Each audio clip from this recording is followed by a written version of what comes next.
You must have heard that many celebrities these days, such as singer KK, Siddharth Shukla, who was a fitness enthusiast, and in recent times, Mr. Amol Kale, who was chairman of Mumbai Cricket Association, died, passed away due to sudden cardiac arrest. This is an alarming situation for all the youngsters, for all the millennials, for everyone around जो कि sedentary lifestyle जी रहे हैं. आप लोगों को अपना ध्यान रखना बहुत ज़रूरी है और स्पेशली अपने दिल का यानी कि अपने हार्ट का. So hi, my name is Chirag and I will be coming up with the questions to doctor Suyash Tanted जो कि एनएडीएल की तरफ से हैं एंड इनसे हम कुछ सवाल पूछेंगे जो आपके लिए भी बहुत इन्फॉर्मेटिव होने वाले हैं because we'll be coming up with all the questions which are related to heart, blood pressure, all the anginas and all the things which are related to heart. So, hello, doctor. Hello, Hi, doctor. hi, Welcome Chirag. to our Welcome. podcast. Thank you.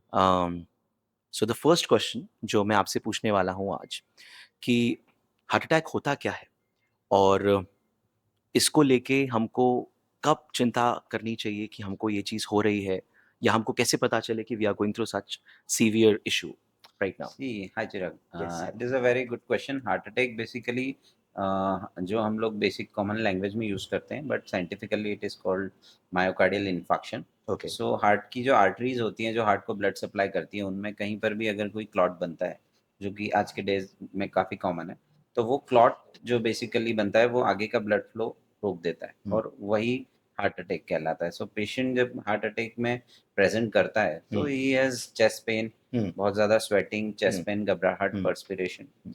कई बार arrhythmias भी हो सकते हैं, patient suddenly collapse भी हो सकता है and sudden death भी हो सकती है. Okay. So heart attack can be a mild form to a major form, Severe form as well. severe form, and it can lead to catastrophic events also. So there is a difference between cardiac arrest and heart attack, Yeah. or both are same? That is also a continuation. जैसे आपका heart attack है, वैसे ही cardiac arrest is something where heart comes to an arrest. So heart का pumping suddenly it gets stopped. That is called cardiac arrest. To keep Okay. it very simple. And heart attack is something which is when आपके heart के अंदर कोई blockages हैं arteries में, जो कि blood का supply रोक देते हैं, and then suddenly you feel that chest pain and you feel all that perspiration and everything. So cardiac arrest किसी को suddenly भी हो सकता है, Okay. विदाउट हार्ट अटैक भी हो सकता है, चेस्ट इंजुरी की वजह से भी हो सकता है, अरिथमियास की वजह से भी हो सकता है. कार्डियक अरेस्ट बेसिकली मींस कि आपका हार्ट काम करना बंद कर दिया. Because these days we guys are listening too many people around who come up with such concern that they are dancing, they are having a good time, they are sitting with the family and they collapse directly. So that is not called as heart attack. That would be considered as a cardiac arrest. Yeah, but Okay. the reason for that arrest can be a heart attack, Can be a heart. and inside that can be a heart attack that has lead to cardiac arrest. Okay. Many times when we are doing some gym or any workout or any form of exercise or dance or anything where our heart rate gets Too to high. a higher level. So एक safer limit होती है. If you cross that limit, so that threshold, then the risk of arrhythmias increases. Arrhythmias एक common language में हम समझ सकते हैं कि हार्ट की जो रेट होती है, जो एक रिदम में चलता है, वो रिदम Beats per बिगड़ minute, जाती है. BPM, right? Yeah. So it is normally it is between 60 to 100 is considered as normal. Okay. So वो रिदम जब बिगड़ जाती है तो उसको एरिथमिया बोलते हैं. So Okay. that arrhythmia it can lead to any form of cardiac event, that can be cardiac arrest also. But if any individual who works out and who is at a gym or maybe dancing or maybe doing some kind of physical activity or maybe any kind of rigorous physical activity as well, BPM बढ़ना तो एक बहुत ही normal form है, Normal I guess. form है. और But कितनी बार हमारा 100 के ऊपर भी जाता है, तो exactly. उसमें ये इंसिडेंट्स हो सकते हैं.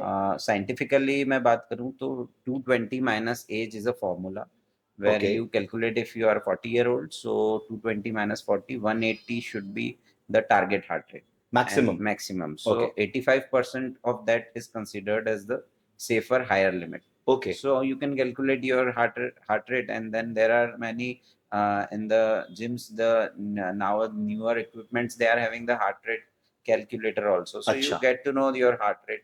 If it is crossing that limit, it's the time to cool down. Oh. Then again you can continue Okay. the same activity. So anyone can use this formula, 220 minus age, and then 85% of that is your safer higher limit.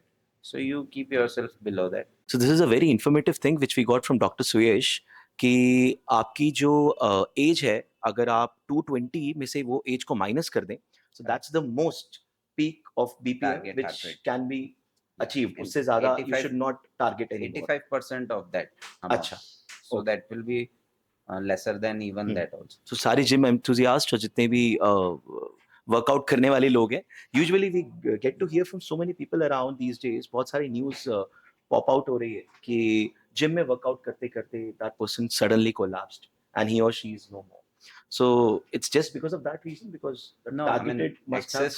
excess of everything can be dangerous. So Hmm. gym cannot be targeted Hmm. for that. Hmm. So these persons maybe they are having some underlying heart disease previously also. Hmm. So here comes the role of regular health checkup before starting gym. Hmm. I think it is very necessary for us, every one of us, ki we get a regular health checkup done. And then if we find ourselves that we are suitable, our doctor, if he permits, then only we should go for gym. And in gym also there are various sorts of exercises. So Agreed. if you you know overshoot your limits, then only the risk of all these events increases. Lovely. So doctor Suyash ने हमको बहुत सारे important aspect से मुखातिब कराया आज. Let's head on to the next question doctor Suyash. The next question for you is, किसी को कैसे पता चले कि उसको हार्ट अटैक हो रहा है? So heart attack, basically whenever anybody has a heart attack, so he will have a chest pain, severe chest pain, सीने में दर्द होगा, घबराहट, बेचैनी, पसीना आना, ये सारे उसके प्रमुख सिम्टम्स होते हैं. So you can easily pick out कि this is not a normal thing. अगर ऐसा किसी को भी हो रहा है, आपको हो रहा है, आपके पास में किसी को हो रहा है, so it is always better to take a medical help. तुरंत नजदीकी हॉस्पिटल में जाके डॉक्टर से कांटेक्ट करके एक ECG सबसे बेसिक टेस्ट होता है कार्डियोलॉजी में, वो कर सकते हैं. And then we can go through. अगर उसमें कुछ लगते हैं चेंजेस, तो doctor will suggest you for the investigation और treatment. And doc, one more thing, since you were mentioning कि आपको सीवियर कार्डियक पेन होता है, आपको सफोकेटिंग लगता है, आपको एंजाइटी होती है, बट कितने लोगों को ऐसा होता है कि वो चीज़ें होने के बाद में, once they go through all the test, it is proved कि उनको एसिडिटी हो रहा था. So is there any connection between acidity and getting a cardiac arrest? See, these are mimickers basically. Okay. So acidity भी mimickers हो सकती है. Chest कितनी बार pain, left hand pain होता left है, hand shoulder pain. So these are also symptoms of heart attack. jawline Jaw pain pain. होना. So basically from jaw to your umbilicus, in middle, that any pain can be a heart can be pain. considered as a heart. Can be a heart attack. So it is always better to rule out a heart attack, because acidity and other things that will not kill you. So heart attack is the only thing which you need to rule out first. If it is not a heart attack, then you can definitely carry on with the treatment, or you can wait and do other trials also. But for that, the basic thing is आप नजदीकी hospital में जाएं, एक ECG कर लें, doctor से संपर्क कर लें. So he will differentiate कि गैस है, एसिडिटी नहीं. अब ECG का बात इतना चल रहा है, what is ECG, doc? So ECG is basically a test where we put an electrodes around the body. Okay. 12 electrodes are there. Okay. And then we get a graph. So ECG is basically electrocardiogram. Okay. So it gives a graph of your heart and its activity. जो heart beat आती है वो एक graph के form में आती है. सो उस ग्राफ में जब भी आपको हार्ट अटैक होगा तो it will show some changes. Okay. So वो चेंजेस एक कार्डियोलॉजिस्ट पिक कर सकता है, और वो आपको फिर आगे उसके लिए एडवाइस कर सकता है कि you should taking care of all this things. और डॉक्टर सुयश, अगर आप ECG करवाओ तो any random person can check कि ECG का क्या रिजल्ट है. जैसे हमारे सब ब्लड टेस्ट होते हैं, तो there are parameters to it, that this is what the sugar level is, this is what the blood pressure level is. But when it comes to ECG, so can any random person check, या उसके लिए कुछ proper NADL जैसा hospital ही होना चाहिए, या कोई अच्छा रेप्यूटेड प्लेस हो जहाँ पे आप.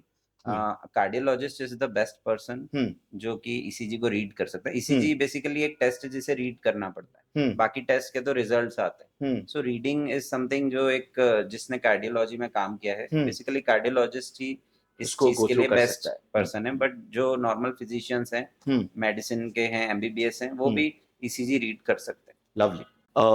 Doctor Suyash, what is blood pressure और उसका हार्ट पे क्या इम्पैक्ट आता है? So Chirag, blood pressure is something which as the name suggests कि blood का body में जो pressure है, so pressures वो कहाँ पे create करेंगे? जो vessel है जिसके अंदर हमारा blood flow कर रहा है body में, so that vessel पे जो pressure पड़ रहा है blood का, वो blood pressure है. Okay. और blood pressure basically जो होता है, heart को उसी के against काम करना होता है. Okay. जो heart is nothing but a pump. So आगे जितना blood का pressure है उसी के against heart को pump करना है. So अगर आपका blood pressure बहुत high है, सो हार्ट का वर्कलोड डेफिनेटली बढ़ना ही है। ब्लड प्रेशर अगर आपका नॉर्मल रेंज में है तो हार्ट के लिए बहुत इजी हो जाएगा। Okay. And if blood pressure is on the lower side hmm. तो उसके अपने इफेक्ट्स हैं कि बॉडी को ब्लड प्रॉपरली डिस्ट्रीब्यूट नहीं हो पा रहा है। Okay. सो ब्लड प्रेशर को एक नॉर्मल रेंज में रखना सबसे ज्यादा जरूरी। And what's that normal range, doc? Normal range blood pressure में 2 पैरामीटर्स हैं आपको, जैसे आपको पता ही है, नॉर्मली आजकल सबको ही पता है सिस्टोलिक ब्लड प्रेशर होता है, डायस्टोलिक ब्लड प्रेशर। तो systolic blood pressure is given a number 120 and diastolic is given a number of 80. Okay. So 120 by 80 we consider it as a normal. और इसका बढ़ना कितने तक की considered as a normal? Till 140, till 150 is considered as normal, or that could be considered as a hypertension state? जो hypertension की guidelines हैं उसके अकॉर्डिंगली दे हैव क्लासिफाइड कि 130 तक they have classified as normal. After 130 to 140 it is pre-hypertensive, then 140 they consider it as hypertensive. Okay. So 160 it is grade 2 hypertension and above that. So I think blood pressure above 160 170 can be dangerous for the body. And we sometimes find pressures of 200 also, systolic blood pressure of 200, diastolic of 100. So that can be catastrophic. ऐसे में brain hemorrhage हो सकते हैं, heart attacks आ सकते हैं, और भी body के अदर ऑर्गन्स को एक्यूट डैमेज हो सकता है। एक क्रॉनिक डैमेज तो होता ही है ब्लड प्रेशर से, बट कोई एक्यूट इवेंट भी हो सकता है जो कि फिर डेंजरस हो सकता है। और 80 का कितना बढ़ सकता है? Is considered on a safer side? So 80 is considered normal. 80 is And considered above 80, like I have said, they have categorized as pre-hypertensive till 90. Then above 90 to 100 is grade 1 hypertension, and 100 above is grade 2 hypertension. The third question for everyone around to Dr. Suyesh is कि हमें किन बातों का ध्यान रखना चाहिए जिससे हमारा रिस्क, जो हार्ट रिस्क होता है, वो कम हो? So basically इसमें ये है कि हमें if I want to summarize it in a short way, so हमें heart की तरह इसे लेना चाहिए, HEART. Okay. So with H you go with a healthy diet. Wow. Then E you have to do exercise and all as a part of your life. And A we say is addictions जो होते हैं जैसे smoking and everything, जो कि आजकल बहुत common है हम सभी लोगों में, smoking, tobacco, so that we can avoid. And R is for, as we say, as relaxation, so we should get a proper sleep, meditation, yoga, everything. And T we have categorized as for the regular test. So basically if you go for a regular test, as we have in NADL, we have a particular package of regular health checkup.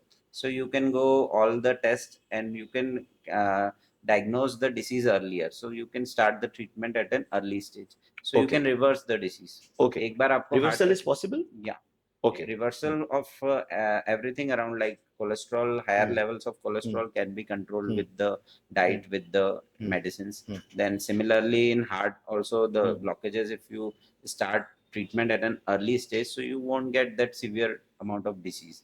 या जो heart attack का event है उसे आप avoid कर सकते हैं। और जो आपने टी स्टैंड करा, that is for test which is considered regular health checkup, regular once, जो एनएडीएल पे सबको आके करवाना चाहिए, या किसी भी anywhere wherever you find your doctor, but जो भी लैब हो, जो भी डायग्नोस्टिक सेंटर हो, वो बहुत एप्रोप्रिएट हो। एग्जैक्टली, बिकॉज आजकल बहुत इश्यूज भी चल रहे हैं लैब्स को लेके, डायग्नोस्टिक्स नहीं, एक ऑथेंटिक सेंटर होना बहुत जरूरी है, like NADL. Very true. And heart के अलावा आपको और क्या क्या चीजों के अलावा ध्यान रखना चाहिए कि आपका रेगुलर लाइफस्टाइल आपका मेंटेन रहे, जिससे आपको कार्डियक अरेस्ट होने की संभावना ही ना हो? देखिए ये एक जो this is basically a mnemonic to remember all the important things, but basically इन्हीं सब चीजों को अगर हम और इलेबोरेट करें तो हमारी डाइट जो है वो वेजिटेबल्स, फ्रूट्स काफी ज्यादा होना चाहिए, जो फास्ट फूड है वो कम, more of fibre, protein, but that too कि आपका होममेड हो। क्योंकि बाहर जो ऑयल यूज हो रहा है, जो every ingredients they are putting in colours and everything chemicals, so that can be dangerous, not just for heart, it can cause cancers also and other problems also. So एक बहुत important part है वो हमारा diet है, lifestyle में। Second important part है वो है sleep and regular exercise. Doctor Suyash, कितने आवर्स की स्लीप होनी चाहिए tentatively? I think 6 to 8 hours जो recommended है, person to person it can vary, but at least 6 to 8 hours of sound sleep one should have, so that body should recover and all the other metabolism, hormones, they should get stabilized with that. ऐसा कहते हैं जब भी इंसान सोता है, so all the hormones of the body gets regenerated again, they get an opportunity to, you know, revitalize again. They get the energy. So is that so true? एक scientific term है इसके लिए, circadian rhythm. Okay. So that we our body follows a circadian rhythm, means it Okay. follows a cycle of day and night. Hmm. And similarly the production of hormones also occurs in our body. Hmm. Morning hours we feel good, we feel high because of Energized. हाँ. hormones only. So in the night time, till night times, the hormone levels they come to a downside. So एक circadian rhythm है, उसमें आप अगर sleep का proper time रखेंगे तो body recover definitely होगा. Lovely. वो साइकिल रिदम अगर डिस्टर्ब होगा, seen many times with the night shift peoples, या जो लेट नाइट्स तक जागते हैं, उनका स्लीप cycle disturb रहता है, so that can lead to diabetes, obesity, and then subsequently heart problems. So all the things are related somewhere down the line. Interrelated. जैसे आपने बोला कि टेस्ट आपको करवाना चाहिए. So what are the tests will you be recommending for the people around to get yourself diagnosed? See, I being a मैं cardiologist हूँ, तो हार्ट के लिए एक बेसिक टेस्ट का पैकेज होता है जो हम लोगों ने रखा है. ECG है, उसमें 2D इको है, और TMT का टेस्ट है. ये बेसिकली हार्ट का एक बेसिक टेस्ट हो जाता है. इसके अलावा आप अपना blood sugars level, cholesterol levels, ये सारी On a टेस्ट regular करवा basis you लेना should get it जरूरी tested. But what is 2D test and what is TMT test? 2D Can you please echo के elaborate? बारे में अगर हम इजीली समझना चाहें तो ये एक तरीके की सोनोग्राफी है. Okay. जैसे हम लोग पेट की सोनोग्राफी कराते हैं, अदर ऑर्गन्स की सोनोग्राफी करते हैं, तो हार्ट की सोनोग्राफी को हम लोग 2D इको कहते हैं. Okay. और इको बेसिकली उसमें हार्ट का वाल्व का फंक्शन, हार्ट का पंपिंग, हार्ट का ब्लड फ्लो, हार्ट में कोई छोटा छेद है या कोई और प्रॉब्लम है, तो वो सारी चीजें हम लोग उससे डायग्नोस कर लेते हैं. रेस्टिंग स्टेज में हम लोग जो टेस्ट कर सकते हैं वो इको से पता पड़ता है. Okay. So if any person or any patient is going through a heart pain, so ECG के अलावा the second test has to be conducted as echo. Because I guess he must not be in a position or she must not be in a position to run or to go for the TMT test which you mentioned. So, TMT test के बारे में भी थोड़ा सा elaborate करिए ना TMT doc, is please. basically जो हम लोग रेस्ट पे चेक नहीं कर पाते, वो हम लोग स्ट्रेस में टेस्ट चेक करते हैं. तो treadmill test is the name itself suggest कि हम लोग ECG लीड्स लगा के, जो ECG नॉर्मल रेस्ट में करते हैं वही लीड्स लगा के पेशेंट को we ask him to run on treadmill. और ट्रेडमिल पे जैसे जैसे वो स्टेज वाइज रन करते जाते हैं तो ECG में ग्राफ में वो चेंजेस हमको मिल जाते हैं जो सजेस्ट करते हैं कि this person is having some blockages inside the For heart, how many the minutes heart. this TMT is conducted, doc? Basically it is having 3 minutes stages. So first stage of 3 minutes, then 3 minutes, so stage 4 5, total they have 6 to 7 stages. But we have to achieve, as I have said earlier, a target heart rate. एक target heart rate achieve होने पे हम TMT को रोक देते हैं क्योंकि उस पे हमारा कंक्लूड हो जाता है कि टेस्ट पॉजिटिव है कि negative. Okay, so we have always said कि उस हार्ट रेट के ऊपर हमें जाना ही नहीं, तो जो भी चेक करना है उस हार्ट रेट तक ही चेक करना. So informative yeah for everyone.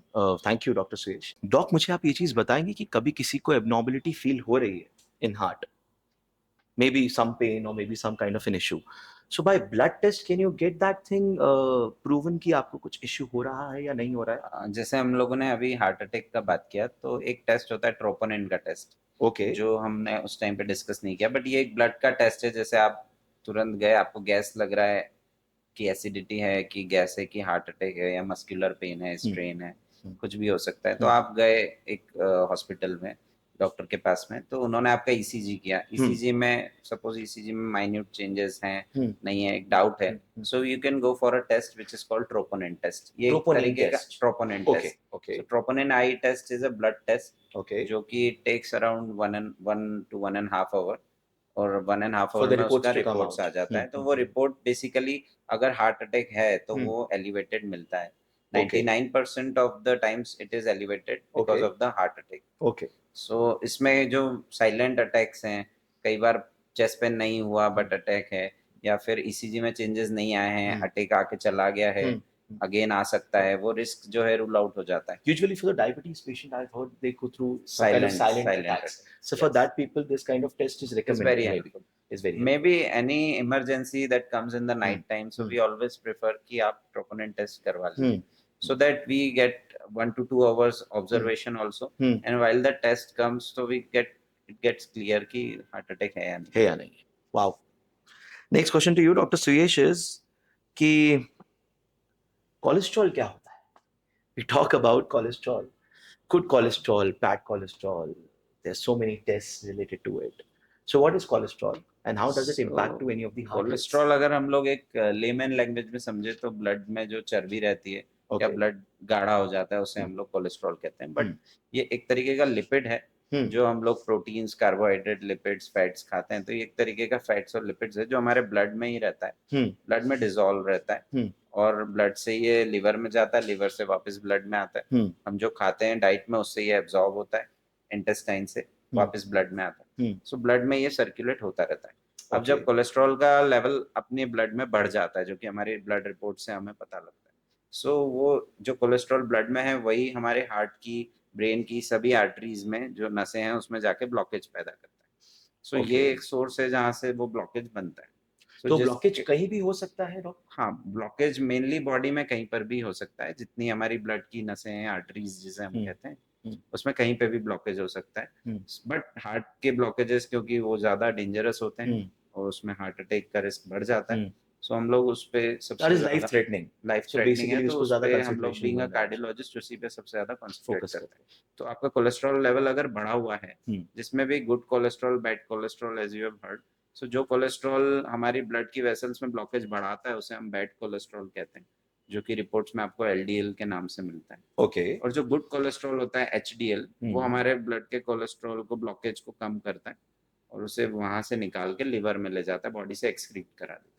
Okay, and what are the parameters for the same doctor? So अगर हम बात करें तो वो parameters person to person vary करता है। अगर किसी को हार्ट अटैक है तो उसका एलडीएल बहुत टारगेट कम हो जाता है, 55 टू 70 के से लो का टारगेट रखते हैं। नॉर्मल कोई पर्सन है तो उसमें 100 का टारगेट रखते हैं। रिपोर्ट्स में भी आप जैसे देखेंगे तो उसमें एक रेंज दिया हुआ है कि एवरेज है, but below 100 is considered as LDL acceptable. and HDL should be? HDL is considered between 40 to 60.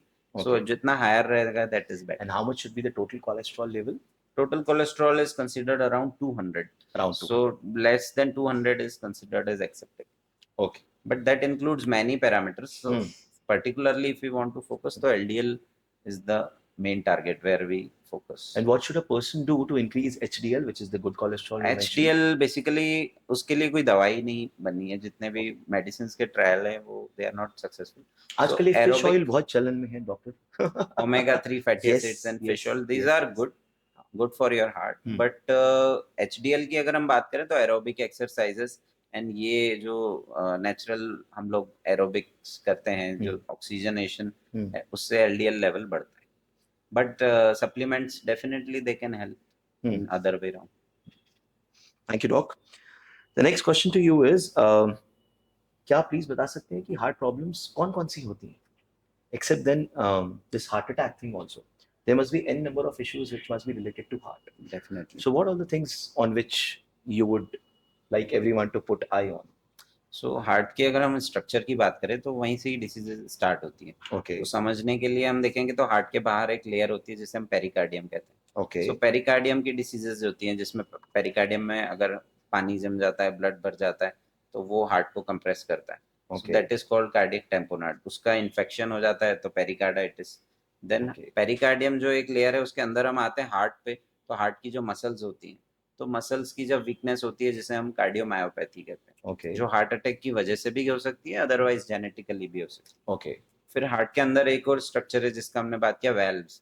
जो valves are just like doors between two chambers. तो वो दरवाजे की तरह है, उस दरवाजे में लीकेज हो सकता है। दरवाजा जैसे हम लोगों का स्टिफ हो सकता है, वैसे ही वो स्टिफ हो जाएगा, प्रॉपरली ओपन नहीं होगा तो ब्लड आगे नहीं जाएगा। सो वेल्व से रिलेटेड डिसीजेज हो सकती है। फिर हार्ट की जो वॉल है उसमें कहीं पर कोई छेद भी हो सकते हैं जो कि क्रॉस कम्युनिकेशन करते हैं। सो ये सारे हार्ट के, बचपन में मूवीज में कई बार देखा है कि उसके हार्ट में छेद है। सो व्हाट इज दैट छेद? सो छेद इज बेसिकली जो हार्ट के अंदर 4 चैम्बर्स हैं। अगर आप एनाटॉमी की बात करें तो जो 2 चैम्बर्स के बीच में एक वॉल रहती है जिसे हम सेप्टम कहते हैं। सो 2 एट्रियाज हैं, उसके बीच में एक एट्रियल सेप्टम है, 2 वेंट्रिकल्स हैं, उनके बीच में वेंट्रिकल सेप्टम है। सो साइंटिफिकली टर्म में ना भी जाए तो एक उन 2 चैम्बर के बीच में एक अगर एक होल है, उस सेप्टम में अगर एक होल है, तो वो बेसिकली हार्ट के अंदर छेद माना जाता है। That can be cured now? That can be cured. उसके लिए हम लोग डिवाइस डाल के उसे बंद कर सकते हैं। जो कोई बिना ऑपरेशन के इजीली एक परक्यूटेनियस प्रोसीजर है जैसे एंजियोप्लास्टी है। और हम लोग ओपन सर्जरी के थ्रू भी उसको क्लोज कर सकते हैं डिपेंडिंग ऑन की छेद कैसा है, किस लोकेशन पे है, किस साइज का है, पेशेंट की क्या हाँ, पोजीशन है, पोजीशन है। उस स्टेज के हिसाब से डिसाइड कर। Wow, such informative. चलिए, next question to you doc is what's the healthy heart rate? So heart rate you mentioned we it have very mentioned clearly, so 60 to 100 के 60 to बीच में 100 के इज बीच में what होना चाहिए, और considered as 220 से normal. आप माइनस कर लीजिए आपकी age. 220 minus age, that's the maximum you can stretch your heart yeah, rate to. and that to 85% of that. 85% of it. अच्छा, आजकल हमारा लाइफस्टाइल, जैसा कि आप सबको पता है, which we call as sedentary lifestyle, ये बहुत बढ़ गया है। सो इसका इम्पैक्ट हमारी बॉडी पे कैसे आता है, और इसको अगर हमको रिवर्स करना हो, तो what's the way out? So sedentary lifestyle जैसे हम लोग we can see from the name only, तो sedentary part को उसमें से हटाना पड़ेगा। So whatever जो physical exercise हम लोग कर सकते हैं, अगर अलग से टाइम दे के कर सकते हैं हाँ। तो that is well and good। नहीं तो day to day routine activities में ही आप जितना अपने आप को मोबाइल रखेंगे, away from mobile, you just keep yourself mobile, You keep yourself mobile so rather than that keeping is more mobile with you. important। Yes, So yes. जितना आप sedentary part को हटा लेंगे, lifestyle becomes better। Lifestyle comes back. 8 to 9 hours of sleep, 6 to 8 hours of 6 to sleep. 8 hours and 1 hour of maybe some physical activity, Hmm. walk, exercise, Hmm. so Daily that 1 hour is more has to be than given. And there is one weekly process also which is to be recommended to everyone around, कि weekly आपको इतना 150 करना चाहिए। they say is 150 minutes per Okay. week of moderate intensity exercise। Hmm. So that comes around 30 20 to 30 minutes a day।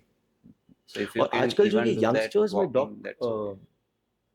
आ रहा है, ये जो हमने अभी जिन जिन लोगों का नाम लिया, फेमस सिंगर के, अभी हमारे बीच में रिसेंटली मिस्टर अमोल काले, और हमने काफ़ी सारे यंगस्टर्स का भी सुना, sudden collapse is happening. So that is an alarming situation for everyone.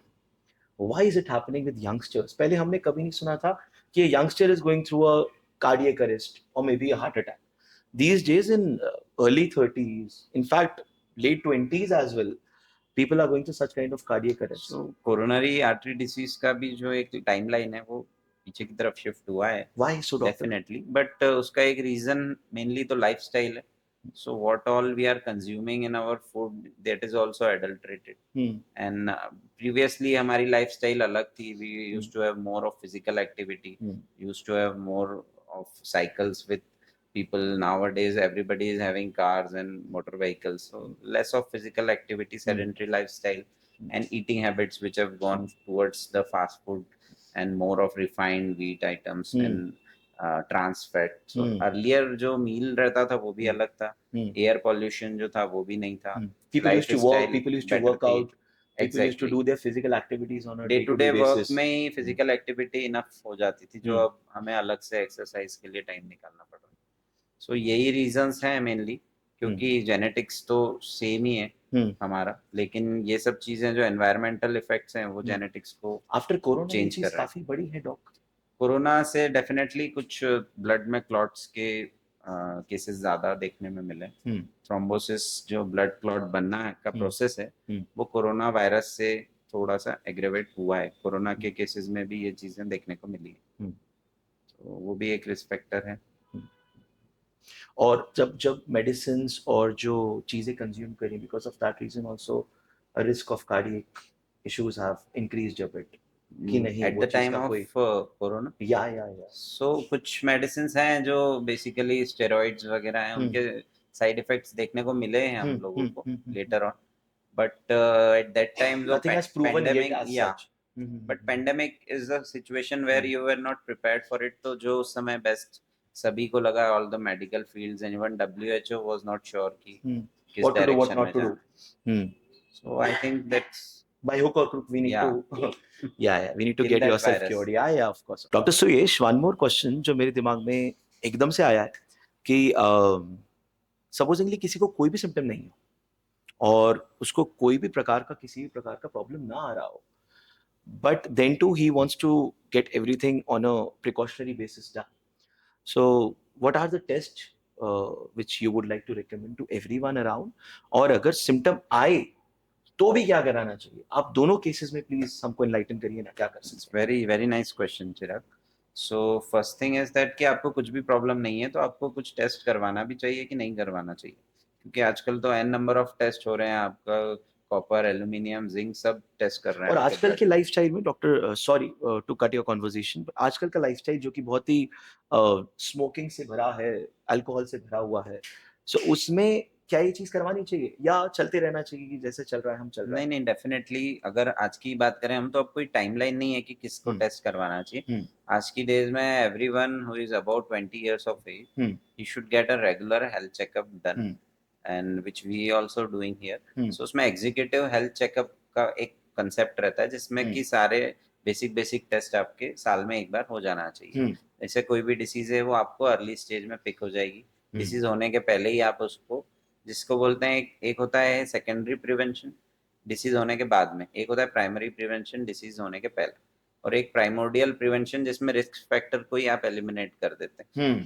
अपनी लाइफ से। हम्म सो अगर आपको रेगुलर टेस्ट की बात करते हैं, तो उसमें हार्ट की अगर हम बात करेंगे, तो हार्ट के लिए ईसीजी, 2D इको, टीएमटी जो हमने अभी समझा, ये सबसे बेसिक टेस्ट है जो एक हर नॉर्मल व्यक्ति को साल में एक बार करा हर साल लेना कराना चाहिए, हर चाहिए? साल प्लस कराना चाहिए। 20?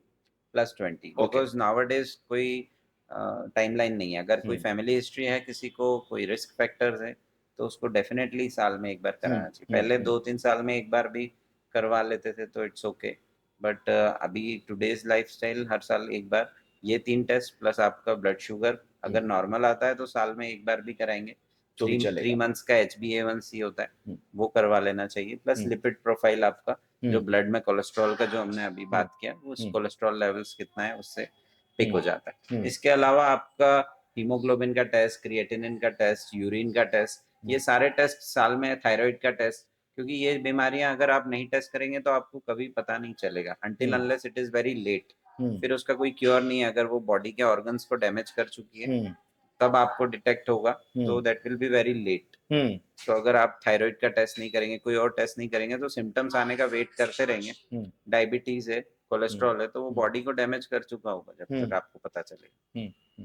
और ये टेस्ट का प्लीज सब लोग ध्यान रखें, ये किसी भी अच्छी ऑथेंटिक लैब से ही कराए, जो कि हम today we are at NADL health care, जहाँ बहुत ही रिनाउंड है अपने आप में, और जो बहुत ही प्रोमिनेंट और एग्जैक्ट रिजल्ट्स देती है। तो आजकल क्वैक्स और ये सब भी बहुत चल रहा है, जो बहुत ही खराब टेस्ट के रिजल्ट बता देते हैं, जो नहीं भी होता है तो भी बता देते हैं।